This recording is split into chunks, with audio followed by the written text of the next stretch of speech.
Welcome to Heroic Tales, where true stories of courage, sacrifice, and extraordinary heroism come alive from the darkest days of World War II.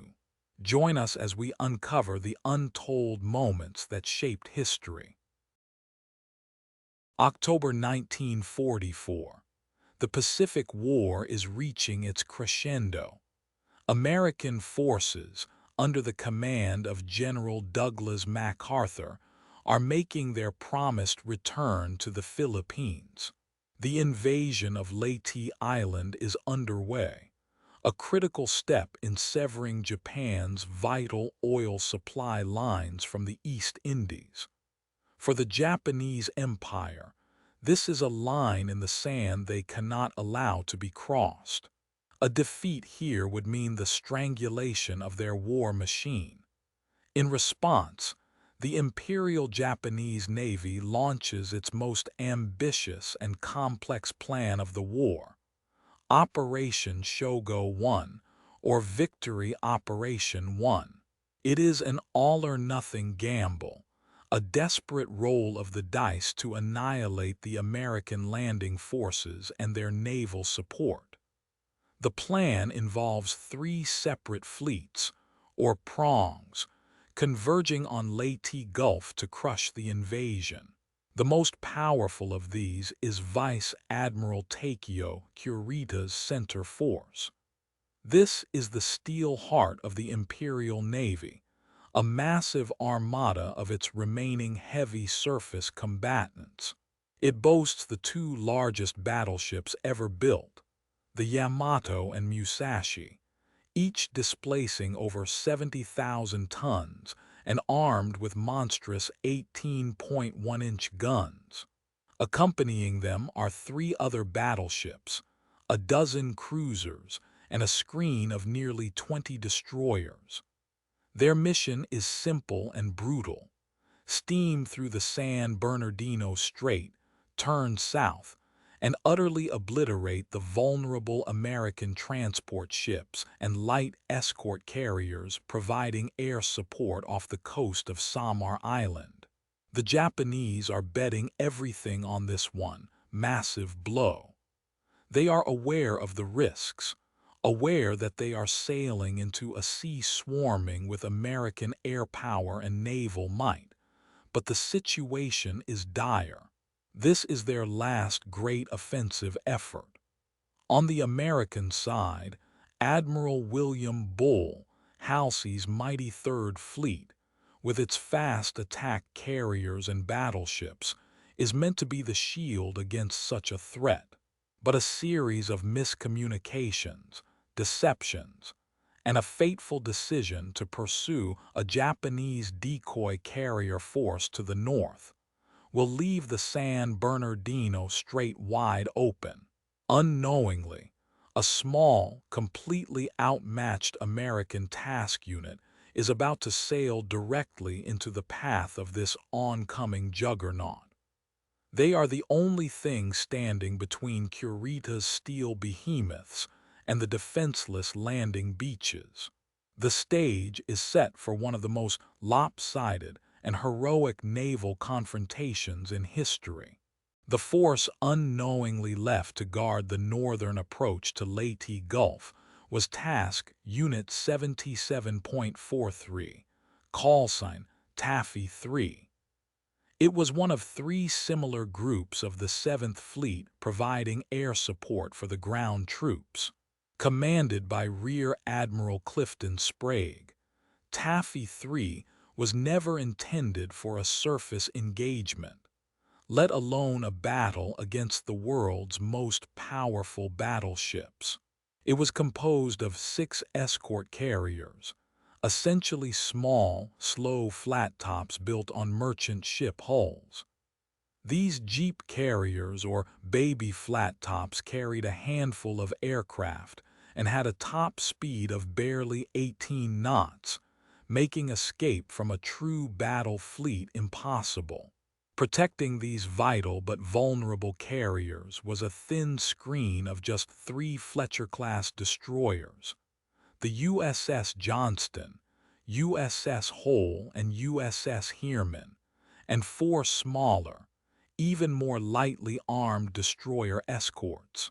These ships were collectively known as tin cans for their thin armor, which was designed to stop shrapnel at best, not the armor-piercing shells of a battleship that weighed as much as a small car. A Fletcher-class destroyer like the Johnston displaced a mere 21 tons. It was armed with 5 5-inch guns and 10 torpedo tubes. In contrast, the behemoth Yamato alone displaced over 72,000 tons. Its main battery of 9 18.1-inch guns could hurl shells over 26 miles, a distance far beyond the effective range of the Johnston's own weapons. The combined displacement of Kurita's entire center force, 4 battleships, 8 cruisers, and 11 destroyers, was astronomical compared to the paltry screen of Taffy 3. It was a textbook definition of an unfair fight. David versus Goliath doesn't begin to capture the disparity. It was more akin to a handful of wolves facing a herd of stampeding elephants. The American sailors of Taffy 3 were operating under the assumption that Admiral Halsey's Third Fleet was their shield. They believed the San Bernardino Strait was securely blocked. Their duty was to launch aircraft, support the troops on the beach, and hunt for submarines. A fleet-on-fleet gunnery duel was the furthest thing from their minds as the sun began to rise on October 25, 1944. They were about to receive the shock of their lives. At the heart of this story is one man whose character and resolve would define the coming battle. Commander Ernest E. Evans, captain of the USS Johnston, was not a man to shrink from a fight. Of Native American heritage, part Cherokee and part Creek, he was a graduate of the Naval Academy and a career officer known for his aggressive spirit. He was, in the words of his contemporaries, a fighter from the heels up. His identity was deeply intertwined with the warrior traditions of his ancestors. At the commissioning ceremony for the USS Johnston in October 1943, Evans set a tone that left no doubt in his crew's mind about the nature of their mission. Addressing the sailors assembled on the deck of their new ship, he laid out his command philosophy in stark, uncompromising terms. He reportedly told them this was going to be a fighting ship.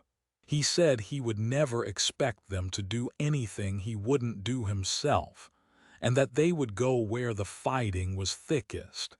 He made a promise, or perhaps a prophecy.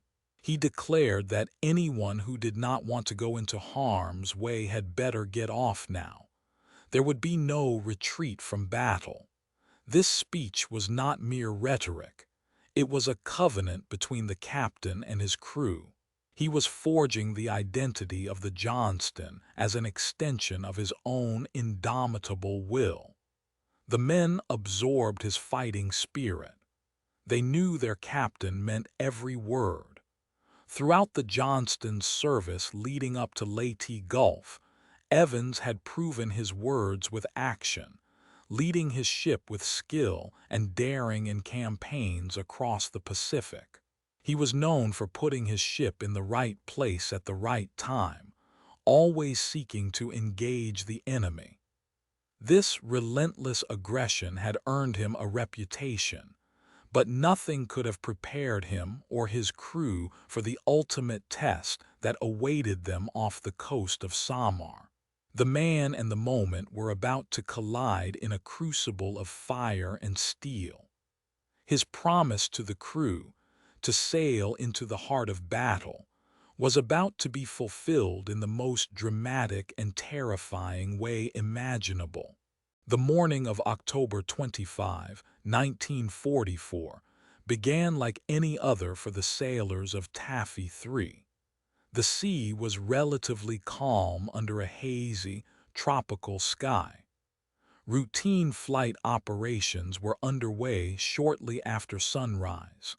An anti-submarine patrol was launched, and the carriers were turning into the wind. Suddenly, around 6:37 a.m., a pilot on patrol made a frantic, almost unbelievable report. He saw what he identified as a fleet of Japanese battleships and cruisers emerging from a rain squall, bearing down directly on Taffy 3. The initial reaction in the American Task Group's command center was disbelief. It had to be a mistake. The pilot must have misidentified ships from Halsey's Third Fleet. A message was sent back, asking for verification. The pilot's chilling response confirmed their worst fears. He could see the iconic pagoda-style masts of Japanese battleships, a sight unmistakable to any Pacific Theater veteran. The scale of the enemy force was staggering. The ships were coming on fast, their bow waves churning the sea white. The confusion on the American bridges turned to cold dread. They were not facing a small raiding party. They were facing the main body of the Imperial Japanese Navy's center force. The unthinkable had happened. Kurita's fleet had passed through the San Bernardino Strait completely undetected and was now poised to annihilate them. Alarm bells shrieked across the small American ships. General quarters was sounded. Men scrambled to their battle stations, many still shaking off sleep, their minds struggling to process the impossible situation. On the horizon, the Japanese ships began to open fire. Geysers of water, hundreds of feet high, erupted around the escort carriers. The shells were discolored with dye markers, painting the ocean in splashes of yellow, red, and green as the Japanese gunners tried to find the range. For the men on the unarmored decks of the baby flat tops, it was a terrifying spectacle. The shells screamed overhead with a sound often described as a freight train passing. They were outranged, outgunned, and hopelessly cornered. The nearest friendly surface force of any strength was hours away. There was no escape. Survival seemed impossible. In that moment of supreme crisis, as chaos and disbelief reigned, Commander Ernest Evans did not hesitate. He did not wait for orders from the flagship. His warrior's instinct and his promise to his crew took over. On the bridge of the USS Johnston, watching the colossal Japanese battleships open fire, he saw only one possible course of action. It was suicidal, it was audacious, but it was the only choice that aligned with his ethos. He had to attack. He had to shield the vulnerable carriers, to buy them precious time, even if it cost him his ship and his life. Evans grabbed the ship's intercom, and his voice boomed across the decks, calm but charged with absolute resolve. He laid out the plan in plain language. A large Japanese fleet had been contacted. They were heading into battle. He informed the gunnery officer of his target, the lead Japanese cruiser. He then famously issued an order for the history books. To the helmsman he commanded, "Left full rudder, flank speed." Without a single command from Admiral Sprague, the USS Johnston heeled over sharply breaking formation from the carrier screen. While the other ships were beginning evasive maneuvers, the Johnston was turning towards the enemy. Evans ordered the ship to begin making a smoke screen, its stacks belching out thick, black smoke to obscure the American carriers from the Japanese gunners. The Johnston, a lone David, was accelerating to its maximum speed of 35 knots, its bow pointed directly at the heart of the Japanese Goliath. On board, the crew responded instantly to their captain's call. There was no panic, only a grim, focused determination. They had trained for this. Their captain had prepared them for this. They were a fighting ship, and this was the ultimate fight. The decision was instantaneous and breathtaking in its bravery. A single, 21 zero-ton destroyer was charging an enemy fleet that included 4 battleships, 8 cruisers, and 11 destroyers. It was a singular act of defiance against impossible odds, a testament to the idea that in warfare, initiative and courage can sometimes outweigh firepower. The Johnston was a spear, hurled by the unwavering will of its commander, aimed at the steel hide of a leviathan. The USS Johnston raced towards the enemy, a tiny gray shape against a horizon dominated by towering pagoda masts. The sea around it erupted in a forest of waterspouts as the Japanese secondary batteries found their range. The sound was deafening, a constant roar of explosions and the shriek of incoming shells. Evans expertly conned his ship, zigzagging and changing course to throw off the enemy's aim. The Johnston was charging through a gauntlet of death, but it was also closing the range for its most potent weapon, its 10 Mark 15 torpedoes. While the ship's 5-inch guns began to fire at the nearest Japanese cruiser, their shells bouncing harmlessly off its thick armor, the primary objective was to get within torpedo range. To do this, they had to survive a relentless barrage. They closed to within 18,000 yards, a perilously short distance when facing heavy cruisers. As the gun crews worked furiously, the torpedo team prepared for their launch. The target was the lead ship of a cruiser squadron, the heavy cruiser Yamato. At the optimal moment, with the ship shuddering from near misses, Evans gave the order. The Johnston unleashed a full salvo of 10 torpedoes. Then it turned sharply, continuing to lay smoke and fire its guns to cover its withdrawal. The crew watched and waited, their hearts pounding. It was a long run for the torpedoes. And then, a brilliant flash and a plume of black smoke erupted from the bow of the Yamato. At least one torpedo had found its mark.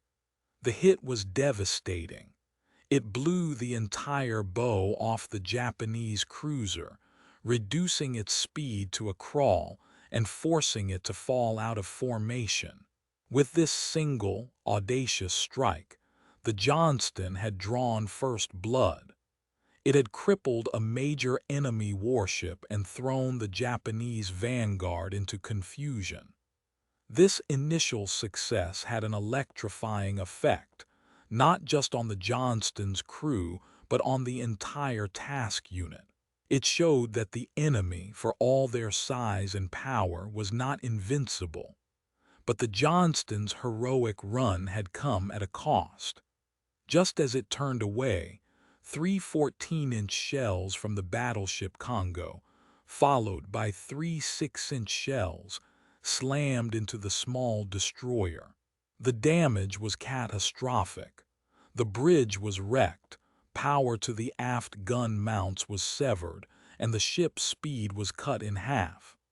Commander Evans himself was grievously wounded, his shirt torn away, his chest and face peppered with shrapnel. Yet the fight was far from over.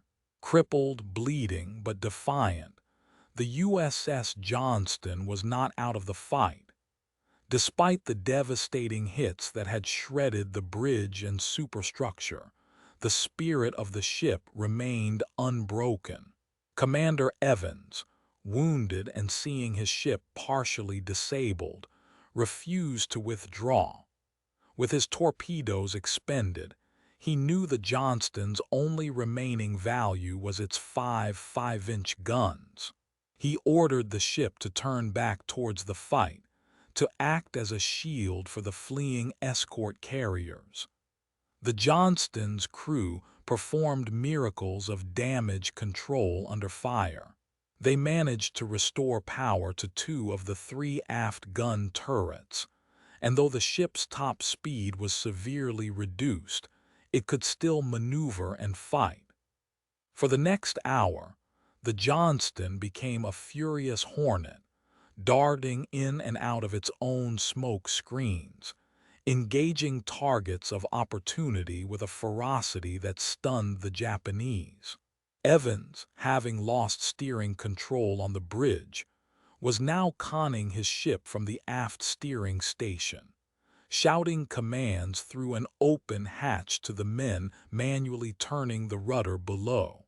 The Johnston engaged in a series of incredibly one-sided duels. It fired on the heavy cruiser tone. It took on a squadron of Japanese destroyers, disrupting their torpedo attack run on the carriers. The American gun crews served their weapons with remarkable speed and accuracy, pumping out hundreds of rounds. They fired so many shells that the paint on the gun barrels burned off. According to one survivor, they were using star shells against the Japanese ships in broad daylight, simply because they were the only shells they could access quickly. Their primary goal was to draw fire, to make themselves such an irritating threat that the Japanese capital ships would waste time and ammunition targeting them instead of the carriers. And it worked. The Johnston's relentless harassment, combined with the efforts of the other destroyers and constant air attacks from the carriers' planes, sowed confusion in the Japanese formation. Admiral Kurita, lacking proper air reconnaissance, began to believe he was facing a much larger, more powerful American force than was actually present. The sheer aggression of this one small destroyer was disproportionate to its size, creating a tactical illusion that helped save Taffy 3. Inspired by the Johnston's incredible solo charge, the other ships of Taffy 3's screen knew they had to act. Rear Admiral Sprague, seeing Evans's audacity, gave a desperate but necessary order for the other destroyers and destroyer escorts to join the attack. It was a call for calculated self-sacrifice. The destroyers USS Hole and USS Heerman, along with the smaller destroyer escort USS Samuel B. Roberts, turned to follow the Johnston's lead into the jaws of the Japanese fleet. The USS Hole, leading the charge, was immediately bracketed by heavy shell fire.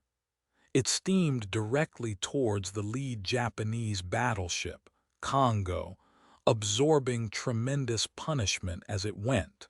Despite being hit repeatedly, the Hole managed to launch its torpedoes, though they failed to find their mark. The ship was systematically torn apart by enemy fire, its engines destroyed, its guns silenced one by one. It would be the first of Taffy 3's escorts to sink, going down with a heavy loss of life after fighting with incredible bravery. The USS Heerman, under the command of Commander Ernest E. Hathaway, executed a daring torpedo run of its own, weaving through shell splashes and narrowly avoiding a collision with one of the escort carriers. The Heermann launched its torpedoes at the Japanese heavy cruisers and then, incredibly, found itself in a position to fire upon the mighty Yamato itself. Though its torpedoes were avoided by the massive battleship, the attack forced the Yamato to turn away, temporarily taking it out of the main fight. Perhaps the most legendary fight after the Johnstons was that of the destroyer escort USS Samuel B. Roberts.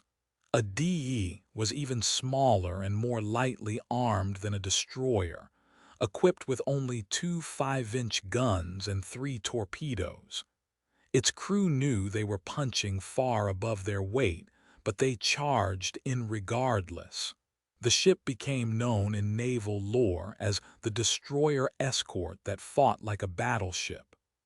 The Samuel B. Roberts engaged Japanese heavy cruisers at point-blank range, its small guns firing as rapidly as possible, scoring numerous hits on the cruiser Chakai's superstructure. It launched its torpedoes and scored a confirmed hit on the cruiser. But like the others, its luck ran out. Pummeled by overwhelming firepower, the Samuel B. Roberts was mortally wounded and eventually sank. Together, these tin cans formed a wall of defiance. Their coordinated, suicidal attacks disrupted the Japanese battle plan, inflicted significant damage, and most importantly, bought precious time for the carriers to launch every available aircraft and flee towards a nearby rain squall for cover.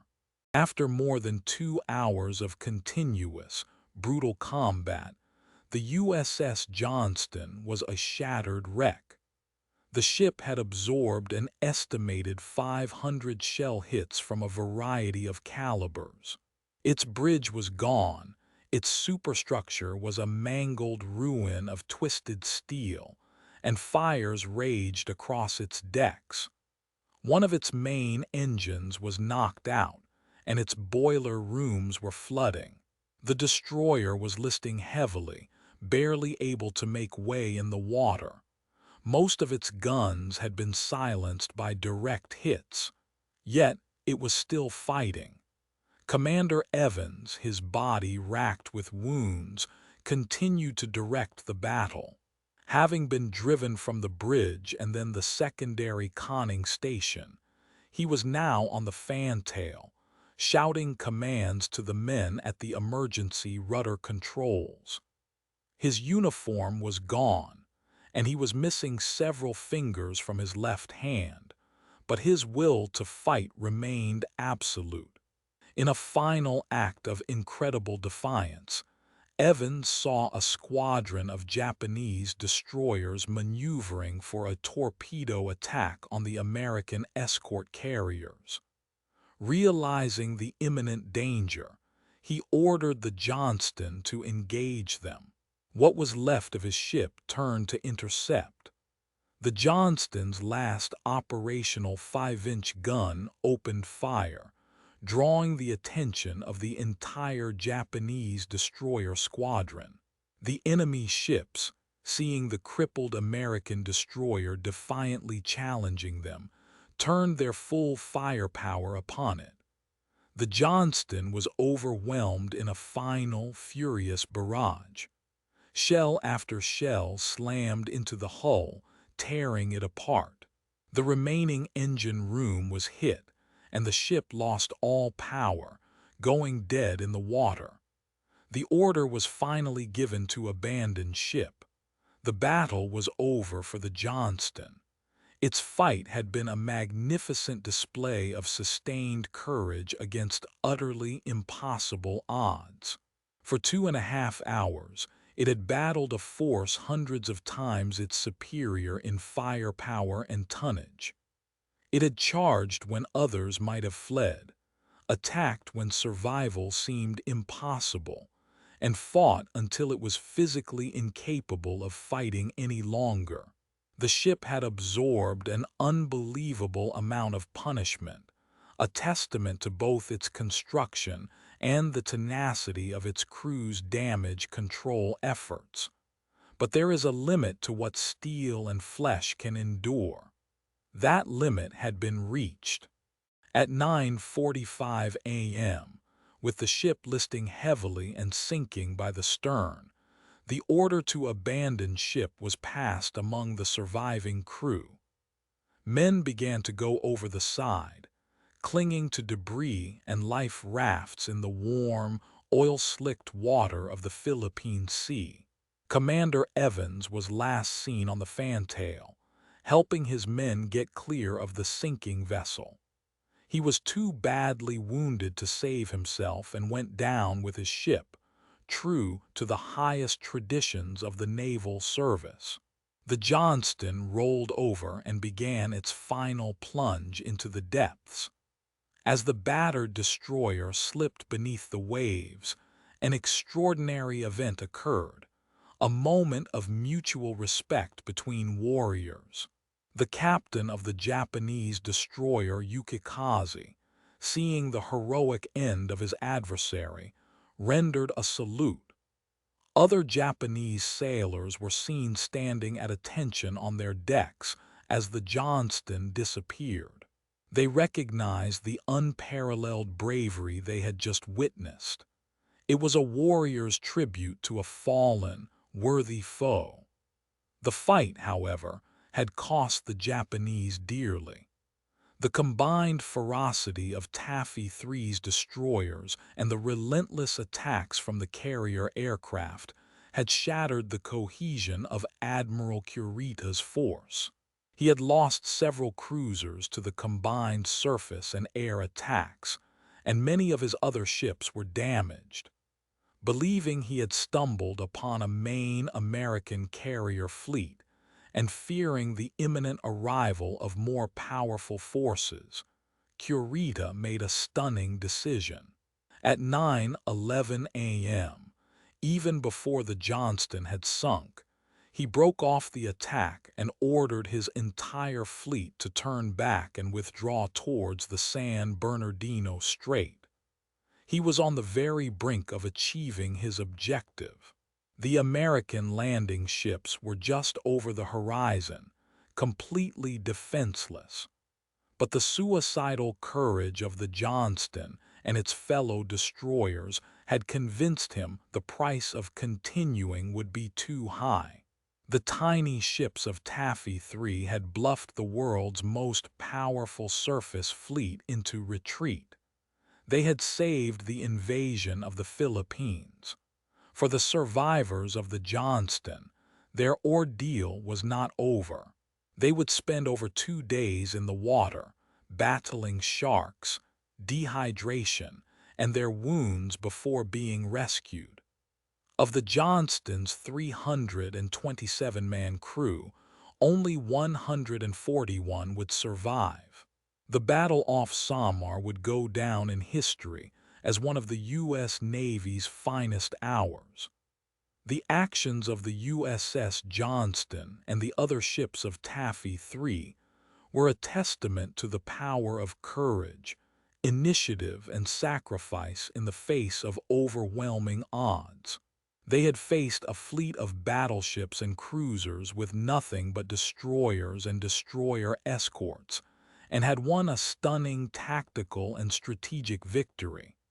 The cost was immense. The destroyers Johnston and Hull and the destroyer escort Samuel B. Roberts were all sunk.